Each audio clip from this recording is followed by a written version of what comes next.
How's it going, everybody? Welcome to the channel. You know what time it is. That's right. It's October 1st, which means we are officially in the spooky season. I am really excited because I have a lot of horror movies that I want to talk about this month that I wasn't able to get to last year. So hopefully we'll be able to stay on track and stay on course because I have some of the best and some of the worst that horror has to offer. But starting off the spooky month, it is going to be Happy Death Day. Oh my god. You sneaky little biatch. His name's Carter. No, we did not have sex. But if I finally make it through this day somehow, I'm gonna have his babies. That's right. Back in 2017, there were two movies that I was really interested in October. One of them was The Foreigner, and the other one was Happy Death Day, a movie that I had no interest in watching. I thought it was just going to be just generic PG-13 crap that we have seen many times before. And so hesitantly, I went to go see Happy Death Day because, quite frankly, this one started an hour before The Foreigner, and I was too lazy to really wait another hour for The Foreigner to start. So I rolled the dice and decided to check out Happy Death Day, and I did not regret my decision because this is one of the most surprising horror movies that we had in 2017. In 2017, we had a couple of fun horror movies, whether you're talking about your Phoenix Forgottens, your 50 Shades Darker, or one of the best horror films of that year, the Emoji Movie.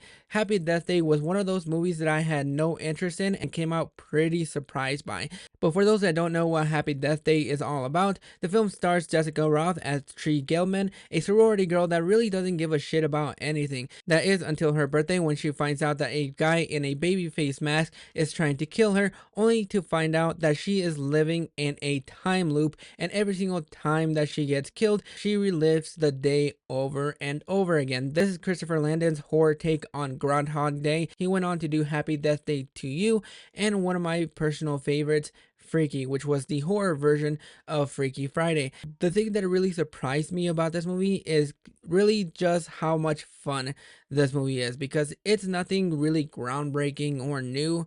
But I really enjoy not only the character growth that we have with Tree Gelman as she realizes what her birthday means to her and what she has really been hiding all this time. I really found this movie to be predictably fun because even though I guessed the killer right off the bat, the thing about this movie is that even though I guessed who the killer was, the thing that made this movie fun was the fact that you're trying to guess who the killer is. It goes from being predictable to unpredictable to really predictable again in the last 30 minutes. But even when we have the time loops, even though you're watching this movie over and over again in different settings in different ways, Christopher Landon was able to find the perfect strive of horror and comedy and blend it all together in this really fun PG-13 horror movie that could have gone wrong in a million ways. And though this movie isn't for everybody, because some people may have wanted this movie to be a straightforward horror movie without having all the cliches in here, but really that's what made this movie really fun. It was the horror take on Groundhog Day, seeing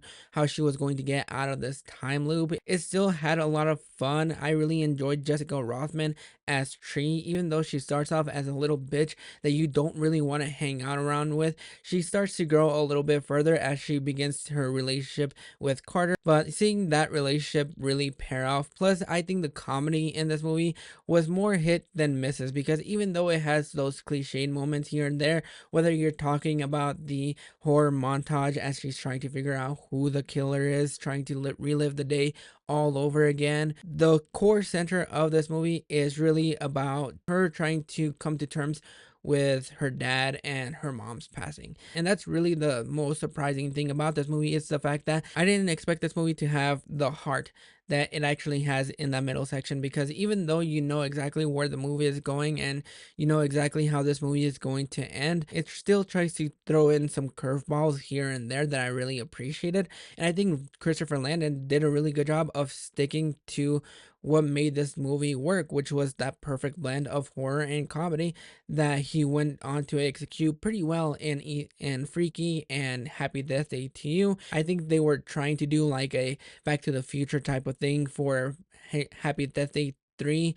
Not sure if they're ever going to get that movie off the ground, but as far as Happy Death Day goes, it is one of the most entertaining movies that I had seen that year, and I came out really surprised because because my expectations for this movie were pretty much at the bottom of the floor. I had no hope for this movie. I didn't even think that it was going to be as fun as it turned out to be. But I think a lot of that has to do with the charisma of Jessica Roth, where she has this progression growth from being this snotty sorority girl to really being her own independent person and kind of trying to fit her own mold, and I really appreciate about that. That's something that I really enjoyed about this movie.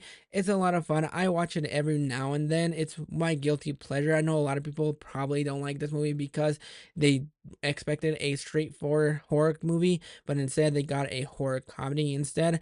I really enjoyed it, but this movie is most definitely a vibe for the spooky season. If anything, if you're bored and want something fun to see this spooky season and you haven't checked out Happy Death Day, do yourself a favor, have a lot of fun with it, and have a double feature and have a triple feature between Happy Death Day to You, and Freaky, because I think you're going to enjoy all three of those back to back. But those are my thoughts on Happy Death Day. Have you guys checked it out? Did you enjoy it? Are you in the majority that probably hates this movie? Go ahead and drop your thoughts in the comments below, and I'll catch you guys for the next video.